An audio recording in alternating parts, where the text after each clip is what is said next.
Hello everyone, कैसे हैं आप लोग। आज हम कंटिन्यू करेंगे क्लास 10 का chapter acid basis and salt. Last lecture में हमने कॉमन सॉल्ट और कॉस्टिक सोडा, ये दो केमिकल्स थे, इनके बारे में हमने स्टडी किया था। आज हम बात करते हैं बेकिंग सोडा से। चलिए स्टार्ट करते हैं आज का लेक्चर विद बेकिंग सोडा। तो हम वही करेंगे, हमने इस बार पढ़ना है बेकिंग सोडा। बेकिंग सोडा, अगर हम बात करें इसका फॉर्मूला क्या होता है ना, तो इसका फॉर्मूला है NaHCO3। केमिकल नेम बात करें तो इसका क्या होता है, सोडियम बाइकार्बोनेट। ये जो है NaHCO3, it is sodium bicarbonate. तो इसको हम लिख लेते हैं, it's sodium bicarbonate.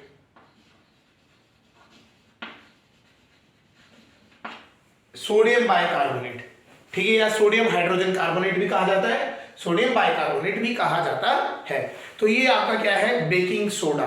Baking soda वही है जो आपके किचन में मिलता है जब आप पकोड़े बनाते हैं या फिर कोई भी ऐसा है ना बेकिंग जिसमें करते हैं, बेकिंग के टाइम पे जो हम यूज करते हैं, that is baking soda. Clear. चलिए तो इसको समझते हैं कैसे प्रिपेयर होता है, क्या इसकी प्रॉपर्टीज होती हैं, एंड देन इसके यूजेस, इसको हम समझेंगे। चलिए स्टार्ट करते हैं विद प्रिपरेशन। इसकी प्रिपरेशन कैसे होती है, प्रिपरेशन।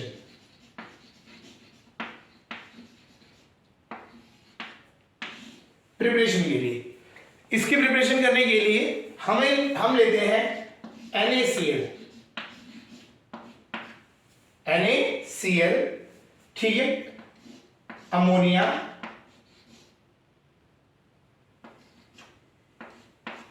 ठीक, कार्बन डाइऑक्साइड एंड वाटर। ये हमारे चार कंपोनेंट्स हैं। NaCl common salt, ammonia NH3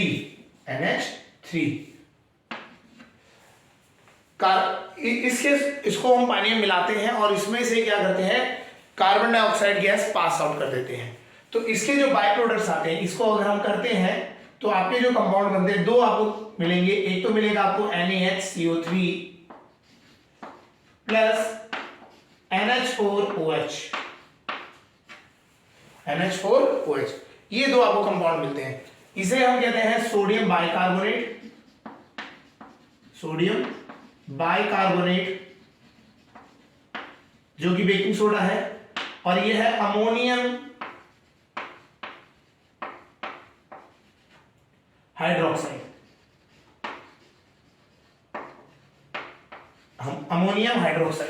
ये अमोनियम हाइड्रोक्साइड जो है, ये यूज होता है आपका फर्टिलाइजर्स और इन चीजों में बनाने के लिए। तो दोनों हमारे को जो कंपाउंड्स मिलते हैं वो बहुत यूजफुल है हमारे लिए। तो सोडियम बाइकार्बोनेट हमारा ये क्या हो गया, बेकिंग सोडा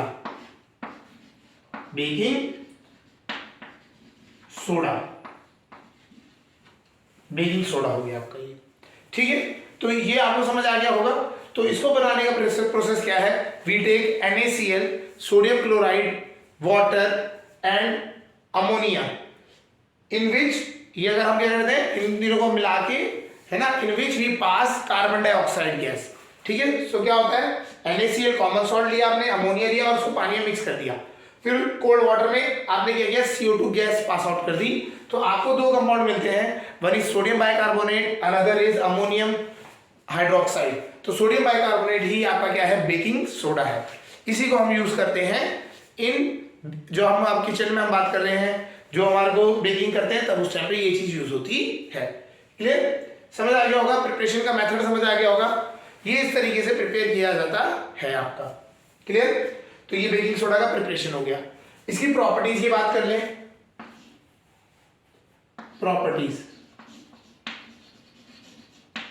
प्रॉपर्टीज में अगर हम बात करें, ठीक है, तो बेकिंग सोडा जो है आपका, सबसे पहले बात हम इसकी बात करते हैं, एक तो क्या है, अगर हम सॉल्युबिलिटी की बात करते हैं, first it dissolves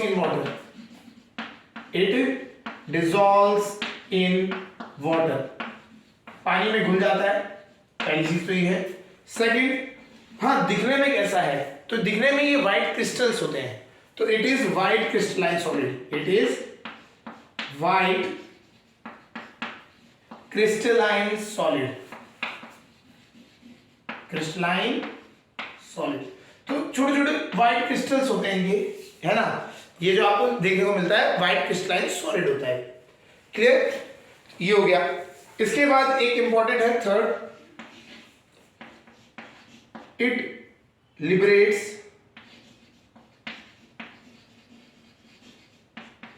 CO2 gas on heating.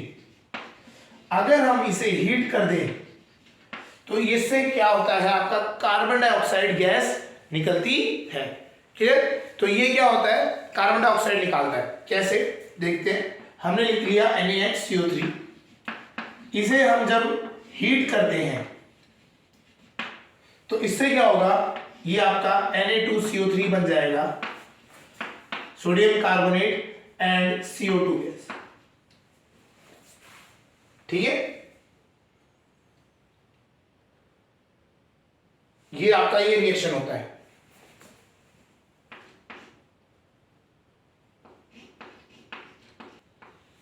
ठीक है, ये रिएक्शन होता है आपका। तो आपने क्या किया, आपने बेकिंग सोडा लिया, उसको हीट किया, तो वो बनाया sodium carbonate, carbon dioxide and water. Clear, तो एक ये तीसरी इसकी प्रॉपर्टी होती है। फोर्थ, इट इज माइल्ड, हल्का, नॉन कोरोसिव होता है, non corrosive in nature, in nature. ठीक है, ये नॉन कोरोसिव होता है नेचर में। क्लियर, समझ आ गया होगा। तो ये आपकी प्रॉपर्टीज है इसकी। पहले प्रिपरेशन की बात करें तो आपने NaCl लिया, वाटर, अमोनिया और कार्बन डाइऑक्साइड को एक साथ आपने रखा, तो इससे क्या होगा, आपका दो कंपाउंड बनेंगे, एक तो बेकिंग सोडा मिल जाएगा और एक अमोनियम हाइड्रोक्साइड बन जाएगा। क्लियर, ये मेथड ऑफ प्रिपरेशन हो गया इसका। अब आते प्रॉपर्टीज में, ये व्हाइट क्रिस्टलाइन सॉलिड होता है, डिसॉल्व कर जाता है पानी में। अगर हम हीट करते हैं तो इससे कार्बन डाइऑक्साइड रिलीज होती है। ठीक है, और अगर हम बात करें, ये माइल्ड नॉन कोरोसिव होता है इन नेचर। अगर हम बात करते हैं माइल्ड नॉन कोरोसिव है, ये कोरोजन नहीं होने देता है, रोकता है। क्लियर, अच्छा अब एक चीज समझते हैं थोड़ा सा, ये जो हम बात कर रहे हैं हीटिंग कर रहे हैं, हीट करने पे कार्बन डाइऑक्साइड निकल रही है, यही एक रीजन है जिसकी वजह से आपके जो ब्रेड होते हैं या आप केक्स की जो केक्स बनाते हैं, तो ये इनमें क्या होता है, इनके अंदर जो स्पंज टाइप का जो टेक्सचर बनता है, तो वो इसी वजह से बनता है। क्या होता है, हम डो में बेकिंग सोडा मिला दिया और उसको हमने रख दिया ओवन में। अब जब ये हीट होगा तो हीट होने के बाद कार्बन डाइऑक्साइड निकलेगी, किससे, बेकिंग सोडा से। वो निकल के बाहर निकलना चाहती है, उस डो से वो बाहर निकलना चाहती है। लेकिन क्या होगा, जब तक कार्बन डाइऑक्साइड निकल रही है, बाहर कोशिश करिए निकलने की, निकल पाई नहीं, और उससे पहले क्या हो गया, आपका सॉलिडिफाई हो गया। तो अंदर क्या होगा, टेक्सचर्स बन जाते हैं, जैसे एयर होल्स बन जाते हैं, और उन्हीं की वजह से हमारे को जो स्पंज इफेक्ट आता है केक्स का, ब्रेड्स का, तो वो इसकी वजह से आता है। क्लियर, समझ आ गया। तो ये चीज आपको बताना चाहिए कि कार्बन डाइऑक्साइड ही है जो जिसकी वजह से हमारे को क्या मिलता है, स्पंजी टाइप का आपका फीचर दिखता है केक्स, और जो आपके केक्स हो गया, पेस्ट्रीज हो गए, इनमें, ब्रेड्स में। ठीक है, समझ आ गया होगा। क्लियर, चलिए, समझ, ये हो गया आपके। अब हम बात करते हैं यूजेस में, इसके यूजेस। ठीक है, तो यूजेस में आ जाते हैं।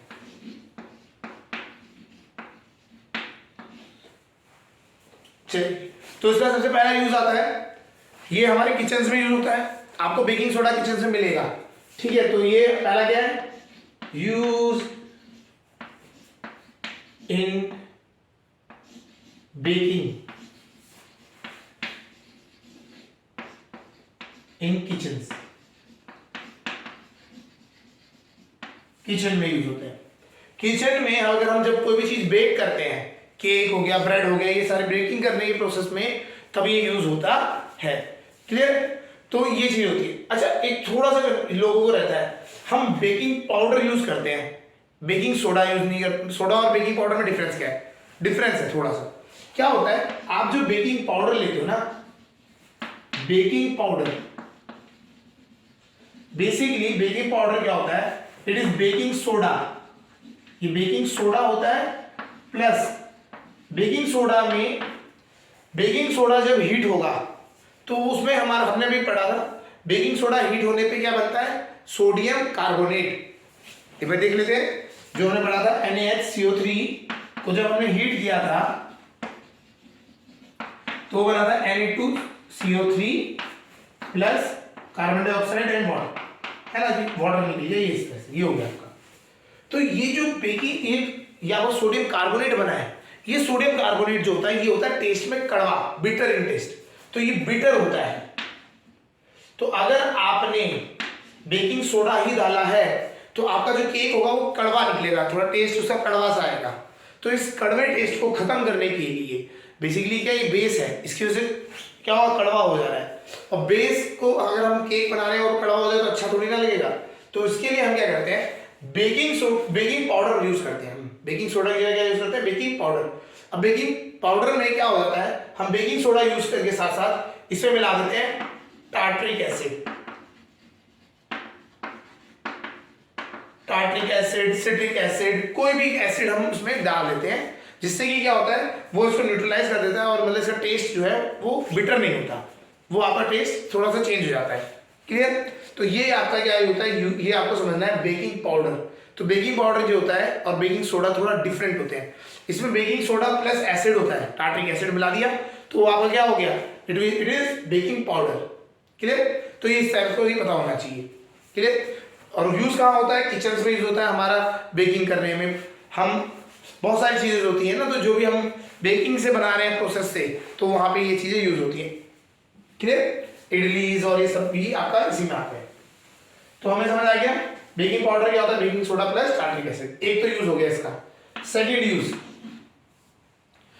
यूज अगर हम बात करें तो ये आपका एरिएटेड ड्रिंक्स बनाने में भी काम आता है। एरिएटेड मतलब जैसे कोल्ड ड्रिंक्स होती है ना, तो उस टाइप की। तो used in manufacturing of aerated drinks,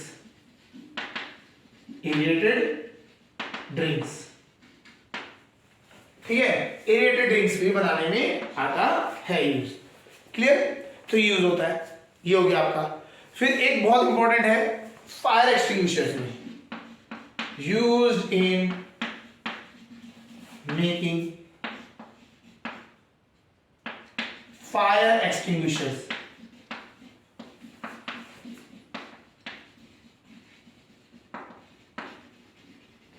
fire extinguishers के अंदर केमिकल रिएक्शन होती है। जब हम उसकी पिन निकालते हैं तो उसमें केमिकल रिएक्शन होती है। उस रिएक्शन में आपका क्या होता है, प्रेशर क्रिएट होता है। वो बेसिकली इसी की वजह से होता है, बेकिंग सोडा की वजह से। अंदर रिएक्शंस होती हैं, वो रिएक्शन में बेकिंग सोडा भी यूज किया जाता है। क्लियर? तो हमारे को ये चीज याद रखनी है, फायर एक्सटिंग्विशर कभी भी आएगा नाम में तो ये याद रखना है उसमें बेकिंग सोडा आपका यूज हुआ होगा। क्लियर? तो हमें समझ आ गया किचन में यूज मिलता है आपको, एरिएटेड ड्रिंक्स में बनाने में यूज होता है, फायर एक्सटिंग्विशर्स में आपका यूज होता है। फायर एक्सटिंग्विशर्स जो है इनमें बना, ये जो हमारा है इसमें ये कंपोनेंट आता ही आता है। क्लियर? चलिए, और जो और है, अगर हम बात करें बेकिंग में, तो बेकिंग सोडा इंडस्ट्रीज में भी यूज होता है, लैबोरेटरीज में यूज होता है ना। तो उससे यूज कहाँ होता है, लैबोरेटरीज में केमिकल्स बनाने में यूज होता है। Used in making washing soda and other chemicals, washing soda etcetera, है ना। तो और केमिकल्स भी होते हैं, इनको भी बनाने में ये यूज हो जाता है। क्लियर? तो ये इस तरीके से और भी केमिकल्स हैं, उनको बनाना है तो उनमें भी यूज होता है। क्लियर हो रहा है ये? तो इस तरीके से बेकिंग सोडा आपको एप्लीकेशन में मिलता है। अगला, यूज्ड एज कहते हैं, used in as and acid, ठीक है, इन केस ऑफ एसिडिटी, देखिए जब भी आपको एसिडिटी होती है तो हम ना एक कुछ दवाइयां खाते हैं, उन्हें कहते हैं हम एंट एसिड। एंट एसिड क्या होता है, ये बेसिकली एंटी एसिड्स, तो ये बेस होता है, ये आपका ये एक बेस है जो कि हम खाते हैं और ये हमारे में क्या था, बॉडी में जो एसिडिटी हो रही है, जो हमारे अंदर एसिड बन गया ज़्यादा, तो उसको ये क्या कर देता है, कम कर देता है। तो इसके मेजर यूज में आपको समझ आएगा। तो ये एंट एसिड की तरह भी यूज किया जाता है। एंटासिड हो गया, फायर एक्सटिंग्विशर हो गया, आपका किचन में यूज हो रहा है बेकरी के लिए, तो ये आपके क्या है, बेकिंग सोडा के यूजेस है। समझ आ गया होगा। तो एक और बात देखते हैं यूजेस क्या, बेकरी में यूज होता है आपका, बेकिंग के लिए यूज हो गया, manufacturing of aerated drinks, manufacturing of, अगर हम बात करें फायर एक्सटिंग्विशर्स हो गया, एंटासिड्स की जगह पे भी यूज होता है, और वॉशिंग सोडा और अदर केमिकल्स बनाने में भी ये हेल्पफुल है। क्लियर। तो ये सारे क्या इनके यूजेस हैं। समझ आ गया होगा। तो ये था आपका बेकिंग सोडा। नेक्स्ट जो है दैट इज वॉशिंग सोडा। चलिए उसको पढ़ते हैं वॉशिंग सोडा पे।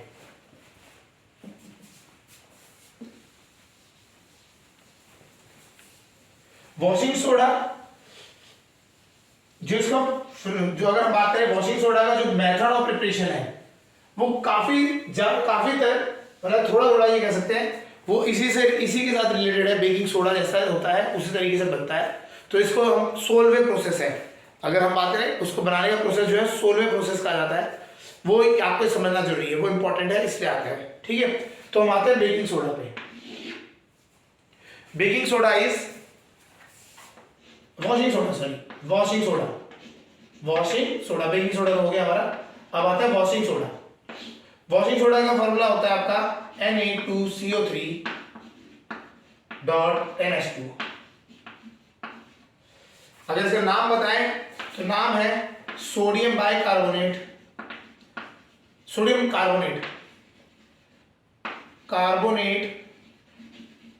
डेकाहाइड्रेट।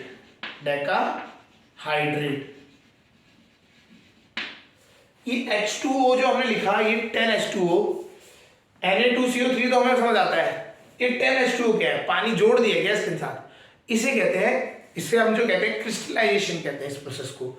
हमने क्या किया, जो केमिकल है उसके अंदर वाटर ऐड कर दिया, रिएक्ट नहीं किया उसके साथ, वाटर उसे क्रिस्टलाइन स्ट्रक्चर में ऐड हो गया।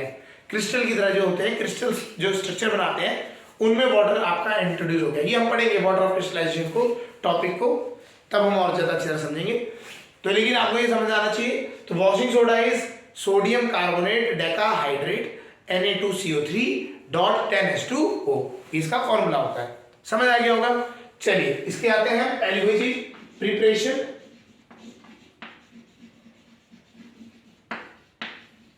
की बात करें तो प्रिपरेशन इसकी और बेकिंग सोडा की का जो इनिशियल प्रोसेस है वो सेम ही है। जैसे हमने क्या किया था, NaCl लिया प्लस अमोनिया लिया था NH3 प्लस वाटर में ऐड करके हमने उसके अंदर से कार्बन डाइऑक्साइड गैस पास करा दी थी। कोल्ड वाटर में ऐड करके हमने कार्बन डाइऑक्साइड गैस पास करा दी थी, है ना। अब इसको क्या किया, यही हमारे को क्या दे रहा था, ये दे रहा था हमारे को NaHCO3 baking soda plus NH4OH ammonium hydroxide. ठीक है। तो ये आपके क्या था, ये आपको बाई प्रोडक्ट मिले थे। अब हमें ये जो हमारे को मिला है इस बेकिंग सोडा को, इसी को हम यूज करते हैं आगे। इसको निकाल लिया और इसको हीट कर दिया, जब हीट किया तो हमें पता है क्या होता है, इससे क्या होता है आपका Na2CO3 बन जाता है प्लस वाटर और कार्बन डाइऑक्साइड रिलीज हो जाती है, कार्बन डाइऑक्साइड रिलीज हो गई। ठीक है, ये तो हमें पता है। अब ये बनता है Na2CO3, इसको निकाल लेते हैं। ठीक है, इसको वाटर के साथ रिएक्ट करा देते हैं 10H2 और इस प्रोसेस को कहते हैं क्रिस्टलाइजेशन।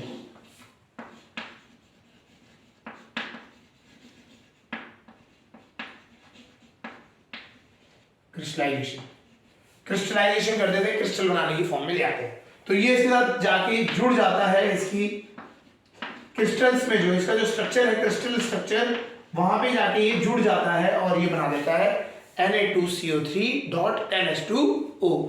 इस प्रोसेस को ये जो ये वाला है ना, इस क्रिस्टलाइजेशन कहते हैं। तो ये वाटर ऑफ क्रिस्टलाइजेशन, जो वाटर जुड़ा, H2 जुड़ा, इस वाटर को स्पेशल नाम दिया गया है वाटर ऑफ क्रिस्टलाइजेशन। और यहाँ पे ये कितने जुड़े हैं, 10 जुड़े हैं, 10। तो इसलिए हम इसको डेका कहते हैं। तो इसलिए वर्ड आया डेकाहाइड्रेट। तो ये समझ आ गया। और यही है आपका वॉशिंग सोडा। वॉशिंग सोडा हम जो यूज करते हैं डिटर्जेंट की तरह, वो यही है। Washing soda. क्लियर? तो ये आपका हो गया वॉशिंग सोडा। प्रिपरेशन वहां पे समझते हैं। इस पूरे प्रोसेस को कहा जाता है सॉल्वेट प्रोसेस।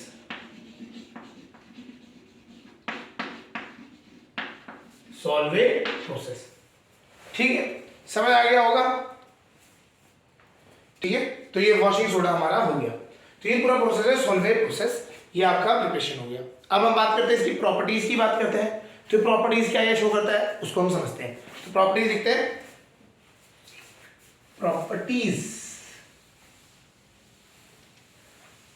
प्रॉपर्टीज में हम बात करेंगे सबसे पहले कि किस तरीके से दिखता है। प्रॉपर्टीज में अगर हम बात करते हैं तो ये जैसे हम अभी तक कर रहे थे तो व्हाइट क्रिस्टल था, है ना। ये जो होता है आपका washing soda, it is transparent crystals. It is transparent. Transparent समझते होंगे, transparent crystalline solid. Crystalline solid, white crystalline solid और ट्रांसपेरेंट अलग अलग है। तो ट्रांसपेरेंट है, आधा दिख जाता है इससे। ठीक है, तो ट्रांसपेरेंट सॉलिड होते हैं, पहला चीज। ठीक है, सेकंड, डिसॉल्व हो जाता है पानी में। It dissolves in water. It readily dissolve in water. Dissolves in water, पानी में डिसॉल्व होता है। ठीक है, next, it form alkaline solution. It form alkaline solution in water. जब पानी में मिलाया जाता है तो ये एल्कलाइन सॉल्यूशन बना देता है। ठीक है, एल्कलाइन सॉल्यूशन। फोर्थ, ये आपका एल्कलाइन सॉल्यूशन बनाता है। उसके बाद हम बात करें तो अगर हम बात करते हैं, ये एक इसका फिनोमेना समझना है। ठीक है ना, इट इज इफ्लोरेसेंस।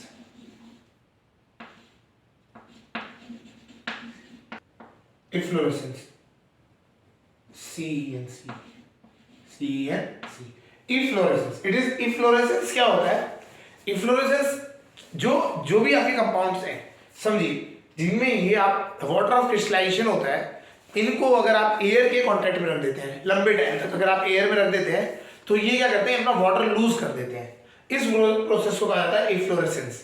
ठीक है, तो ये इफ्लोरेसेंस है। मतलब जैसे एग्जांपल अगर हम बात करें, ये हमने ले लिया सोडियम डेकाहाइड्रेट, है ना।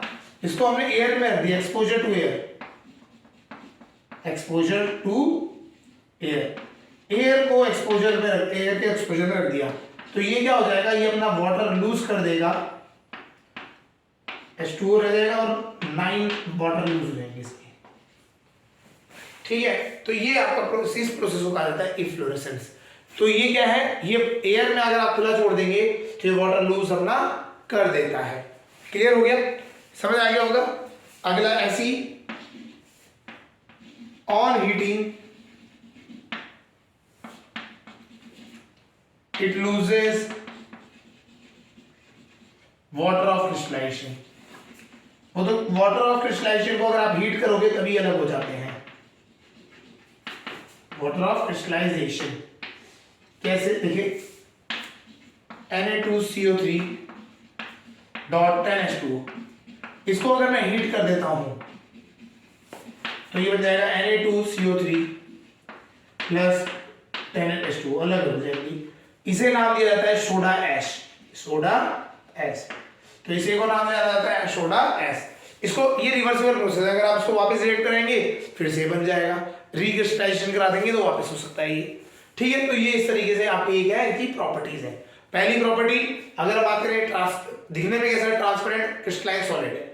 सेकंड, पानी में डिसॉल्व हो जाता है। डिसॉल्व होने के बाद ये एल्कलाइन सॉल्यूशन बनाता है पानी में।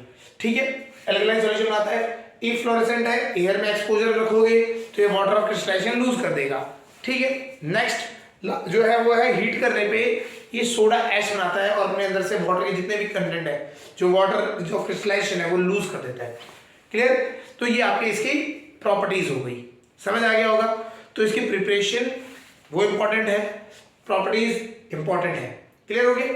अब आते हैं यूजेस, कहां पे यूज किया जाता है। ठीक, इसको देखते हैं यूजेस में।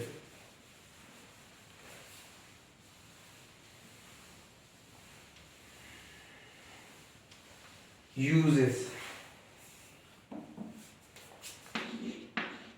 यूजेस में बात करें तो सबसे पहला it is used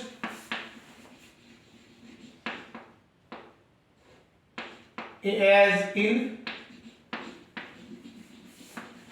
laundries for washing purpose, है ना। ये वॉशिंग पर्पसेस के लिए, वॉशिंग पर्पसेस कपड़े धोने के काम के लिए ये यूज किया जाता है। पहला काम, वॉशिंग सोडा नाम ही वॉशिंग है तो ये याद रहना चाहिए, ठीक है। फर्स्ट, सेकंड टू रिमूव या it removes hardness of water. पानी में हार्डनेस अगर हो तो उसको रिमूव करने के लिए क्या ये ही यूज किया जाता है, ठीक है। हार्डनेस को रिमूव करने के लिए यूज होता है। आपका क्लियर हो गया। ये हार्डनेस क्या है आपका, जैसे एक्स्ट्रा मिनरल्स या एक्स्ट्रा अंडरग्राउंड सॉल्ट्स होते हैं, तो ये अंडरग्राउंड सॉल्ट जब पानी में मिल के आने लग जाते हैं तो पानी क्या है उसमें डिसॉल्व नहीं होती चीजें, उसे हार्ड वाटर कह देते हैं, ठीक है। तो उनकी हार्डनेस को ये रिमूव आउट करता है। क्लियर। अगला जो है it is used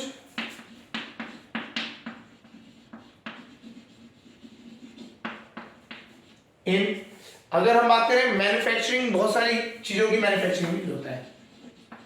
manufacturing of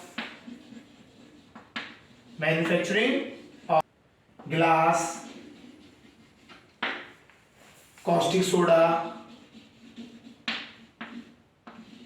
है ना, बहुत सारे कंपाउंड्स हैं, पेपर एक्सेट्रा, मतलब बहुत सारे रहते हैं, तो आप शो ऑन कर दीजिए। तो ये आपको बहुत सारी जगह पे ये मैन्युफैक्चरिंग के लिए मिलता है। ऐसे ही आपका it is used in textile industries, textile and petroleum industry,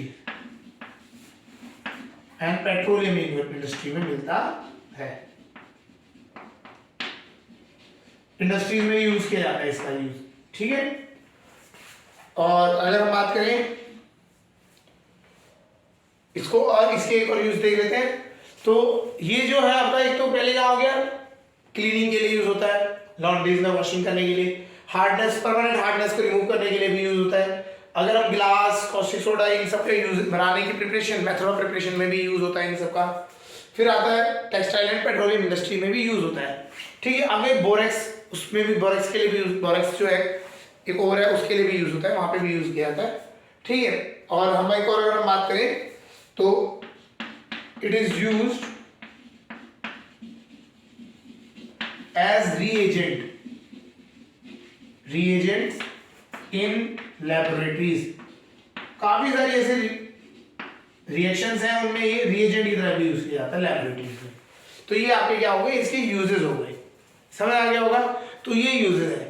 तो इस चैप्टर में जो ये वाला पार्ट है हमारा ना, जो सॉल्ट वाले में अगर हम बात कर रहे हैं, एसिड बेसिस एंड सॉल्ट में, तो इनमें क्या है आपसे पूछा जाता है सीधा ही कि कोई भी एक कंपाउंड का नाम दे देंगे, जैसे वॉशिंग सोडा दे दिया, तो आपको इनकी सारी चीजें पता होनी चाहिए। आपको इसका केमिकल नेम पता होना चाहिए, प्रिपरेशन कैसे होती है वो पता होना चाहिए, इसके प्रॉपर्टीज पता होनी चाहिए, और लास्ट इसके यूजेस पता होने चाहिए। तो ये आपको हर एक का आपको अलग अलग आइडेंटिफाइड होना चाहिए।